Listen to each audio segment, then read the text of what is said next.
Très ravi de vous retrouver au compte de ce journal et merci de choisir la télévision en nous pour vous informer. Bienvenue dans votre édition du journal. Le président de transition, président de la République, chef de l'État, général Mohamed Idriss Déby Itno est à Addis Abeba en Éthiopie pour la 36e conférence des chefs d'État et du gouvernement de l'Union africaine consacrée à l'accélération de la mise en œuvre de la zone de libre-échange continentale, ZLECAf. Suivez le reportage de nos confrères de la présidence. Plus de 2 mois après la tenue à Niamey au Niger du sommet extraordinaire de l'Union africaine sur l'industrialisation et la diversification économique de l'Afrique et l'évaluation du processus de la mise en œuvre de la zone de libre-échange continentale africaine ZLECAf, c'est au tour de la maison mère de l'institution panafricaine Addis Ababa d'accueillir ce 18 février 2023 la 36e conférence des chefs d'État et de gouvernement de l'Union africaine placée sous le thème « Accélération de la mise en œuvre de la zone de libre-échange continentale africaine, ZLECAf ». 24 heures avant l'ouverture solennelle des travaux, le président de transition, président de la République, chef de l'État, le général Mohamed Idriss Déby Itno, foule le sol éthiopien. À l'aéroport international Bolé d'Addis Ababa, le chef de l'État est accueilli à sa descente d'avion par la ministre éthiopienne du Tourisme, ambassadeur Nassit Tchali, qui avait à ses côtés l'ambassadeur du Tchad auprès de la République fédérale d'Éthiopie et représentant permanent du Tchad auprès de l'Union africaine et de la Commission économique des Nations unies pour l'Afrique, Mohamed Ali Hassan. Le chef de l'État a ensuite eu droit à tous les honneurs dus à son rang.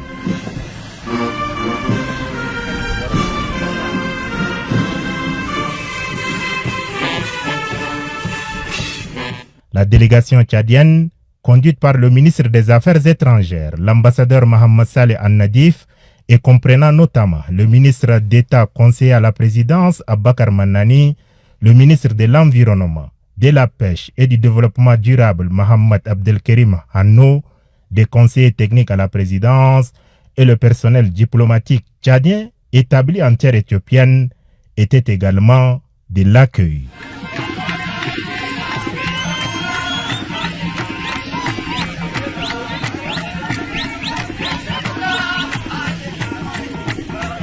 Fini le rituel protocolaire, le président de transition et son hôte se retirent au pavillon d'honneur pour un échange de quelques minutes avant que la délégation présidentielle ne prenne la direction de la chancellerie du Tchad, située à une vingtaine de minutes de l'aéroport. Cette 36e conférence des chefs d'État et de gouvernement de l'Union africaine a été précédée de la 42e session ordinaire du Conseil exécutif qui s'est tenue du 15 au 16 février au siège de l'institution continentale. Le Tchad a été représenté à ses assises par le ministre des Affaires étrangères. Avant l'ouverture officielle des travaux de la conférence, l'agenda du chef de l'État, général Mohamed Idriss Déby Itno, prévoit sa participation à une réunion du comité ad hoc de haut niveau sur la Libye. Toujours en Éthiopie, le président de transition, général Mohamed Idriss Déby Itno, a participé ce 17 février 2023 à la réunion du comité ad hoc de haut niveau de l'Union africaine sur la Libye. Retrouvons une fois de plus nos confrères de la présidence.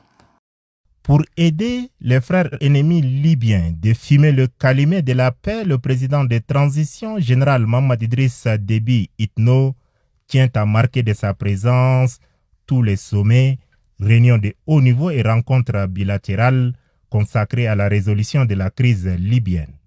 Paris en France, Oyo au Congo-Brazzaville et aujourd'hui Addis Ababa au siège de l'Union africaine.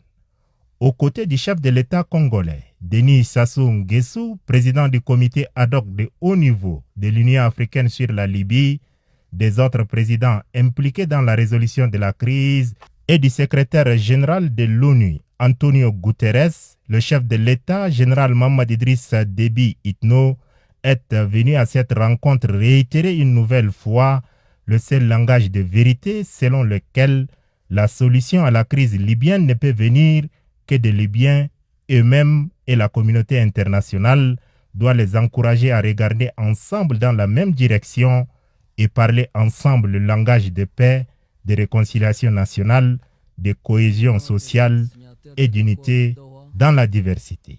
La déstabilisation du pays de Muammar Kadhafi a impacté négativement tous les pays situés au sud de la Libye. Le Tchad a payé particulièrement un lourd tribut avec la perte incommensurable du maréchal du Tchad, paix à son âme. Le chef de l'État a tenu à rappeler une nouvelle fois qu'aucune solution à la crise libyenne ne saurait être effective et pérenne sans que cessent les influences, les ingérences et les convoitises des puissances étrangères qui se livrent à une lutte de positionnement par procuration. En clair, dira-t-il, je cite, le Tchad en appelle à une approche inclusive de tous les acteurs libyens afin de parvenir à une paix définitive. Car l'exclusion de quelque composante que ce soit ne pourrait qu'aggraver cette crise qui n'a que trop duré. Fin de citation. Bref, le président de transition est venu à cette réunion du comité ad hoc de haut niveau de l'Union africaine sur la Libye pour appuyer toutes les propositions appropriées devant permettre à la Libye de tourner cette page sombre de son histoire, dont les conséquences sécuritaires sur la région du Sahel en général et le Tchad en particulier sont incalculables. Restons toujours à Addis Abeba où le président de transition, général Mohamed Idriss Déby Itno, a reçu en audience le 17 février 2023 la secrétaire d'État adjointe aux affaires africaines, Mme Molifi. Suivez le reportage. L'audience accordée par le chef de l'État, général Mohamed Idriss Déby Itno, à la secrétaire d'État adjointe des États-Unis en charge des affaires africaines, Mme Molifi, entre en droite ligne de discussion engagée avec les responsables américains au haut niveau en marge du sommet États-Unis-Afrique tenu en décembre de l'année dernière à Washington. Ce vendredi 17 février à Addis Ababa, dans les locaux de l'ambassade du Tchad, il était question du suivi des engagements pris lors du dit sommet et de l'approfondissement de tous les points restés en suspens au cours des discussions précédentes interaméricaines, à savoir le renforcement du volet coopération bilatérale et la conduite du processus de transition phase 2, etc. C'est au bout d'une heure de discussions riches et fructueuses que la délégation américaine, conduite par la secrétaire d'État adjointe aux affaires africaines, Mme Molifi, a pris congé du président de transition, général Mohamed Idriss Déby Itno. Cérémonie de lancement officiel de la boutique de vente des produits locaux, c'est une initiative de l'association Beta Nadia qui est d'accompagner les promoteurs et promotrices à écouler facilement leurs produits. La cérémonie a eu lieu ce 17 février 2023 dans l'enceinte de la dite association. Suivez le reportage de Zenaba Clémence. Afin d'accompagner les promotrices et promoteurs à faire écouler facilement leur production et de leur faciliter la vente, que l'association Beta Nadia a pris l'initiative d'ouvrir la nouvelle boutique dénommée boutique de vente de produits locaux, destinée à la vente des matériels, des emballages et des outils d'analyse des produits agroalimentaires et cosmétiques des fournisseurs locaux. La cérémonie du lancement officiel a lieu ce 17 février 2023 dans les locaux de la dite association en présence des responsables de Beta Nadia et des partenaires techniques et financiers. Mahayadine Salah, membre fondateur de l'association Beta Nadia, explique les processus qui ont conduit à la création de cette association. Et j'ai monté 4 projets. Le premier projet que j'ai monté, ça s'appelle Eau Assainissement. Et l'AFD a financé le projet Eau Assainissement qui a permis d'avoir 50 km de tuyauterie, 50 bornes fontaines et également des canaux de canalisation de l'eau. J'ai monté un deuxième projet que j'ai appelé projet santé urbaine. J'ai remis à niveau les 37 centres de santé, parce que le ministère de la Santé avait des centres de santé, mais qui parfois ne sont pas à niveau. Vous avez des centres de santé qui n'avaient pas de pharmacie, vous avez des centres de santé qui n'ont pas de laboratoire, qui n'ont pas de salle d'accouchement, qui n'ont pas de salle d'attente. Et à l'époque, à la mairie, on a essayé de mettre à niveau tous les centres de santé. Ça, c'est le deuxième projet.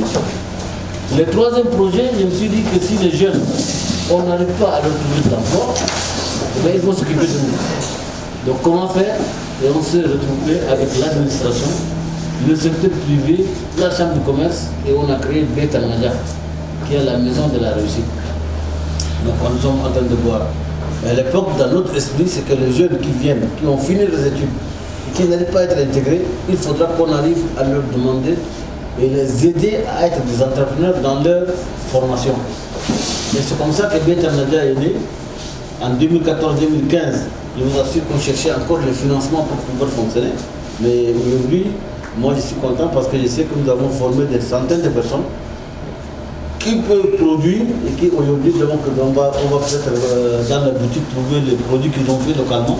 Ouvrant officiellement la boutique, le vice-président des ventes Aladoum Asdim a remercié la présence de tous avant de citer les bien fondés de cette boutique. Ce point de vente ne va pas seulement permettre à nos promoteurs et promotrices, mais c'est l'occasion aussi de lancer un appel à tous les transformateurs, tous les transformateurs des produits locaux qui pourraient aussi, à travers cette boutique, trouver un endroit idéal pour la promotion, la valorisation et la vente aussi de leurs produits locaux.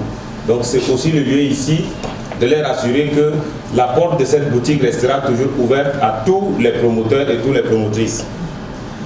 Et que nous espérons qu'à travers cette boutique, un dénouement heureux et un partenariat solide va se consolider pour pouvoir nous permettre encore d'ouvrir d'autres boutiques de vente des produits locaux dans d'autres villes et pourquoi pas dans d'autres arrondissements de la ville de N'Djamena. La coupure du ruban et la visite guidée de la boutique ont mis terme à la cérémonie. Et puis l'association Benziazine pour le développement et de la solidarité sociale a organisé ce 18 février 2023 une cérémonie de la commémoration du 55e anniversaire de la mort du défunt Ibrahim Abacha. Suivez le reportage de Oumarida. C'est pour immortaliser le présent fondateur du Front de libération nationale du Tchad, Ibrahim Abacha, que l'association Sef Benziazine pour le développement et de la solidarité sociale a organisé une cérémonie de commémoration du 55e anniversaire de la mort du défunt le martyr Ibrahim Abacha. Une cérémonie qui a vu la présence du président de l'association et les compagnons de lutte ainsi que la famille biologique du martyr. Dans ce mot de circonstance, le président du comité d'organisation, par ailleurs président de la dite association, colonel Yahya Mustafa Yahya, a salué la présence de tous avant de souligner l'importance de cette cérémonie. Frère Ibrahim Abacha, fondateur du Frolina, est un héros dont les œuvres sont restées indélibles dans l'histoire révolutionnaire de notre pays. Cet homme ainsi que ses compagnons ont voulu apporter des souffles nouveaux à l'injustice et à l'oppression de leur peuple en mettant sur pied le Frolina dont les actions ont été saluées par plusieurs personnes éprises de paix et de la justice. C'est la raison pour laquelle notre association dénommée Association Sef Ibn Ziazine pour le développement et la solidarité sociale commémore pour la deuxième fois, par cette occasion de salubrité, cet héros. Cet héros s'est battu pour le bien-être de ses semblables. Nous lui rendons hommage et nous rendons hommage aussi à ses compagnons qui ont continué à perpétuer ses œuvres en organisant des conférences, débats et autres colloques afin que la génération actuelle et future en comprenne largement. De cette tribune, l'association Sef Ibn Ziazine pour le développement et la solidarité sociale, par ma voix, remercie sincèrement le président de transition, président de la République, chef de l'État, son Excellence Mohamed Idriss Déby Itno, pour ce soutien sans faille à la reconnaissance des œuvres du fondateur du Frolina, Ibrahim Abacha. Il faut rappeler que le fait Ibrahim Abacha, fondateur du Frolina, est un héros dont les œuvres sont restées indélébiles dans l'histoire révolutionnaire du Tchad. Et sur ce, c'est referme cette édition. Merci de l'avoir suivi et à demain, Inch'Allah.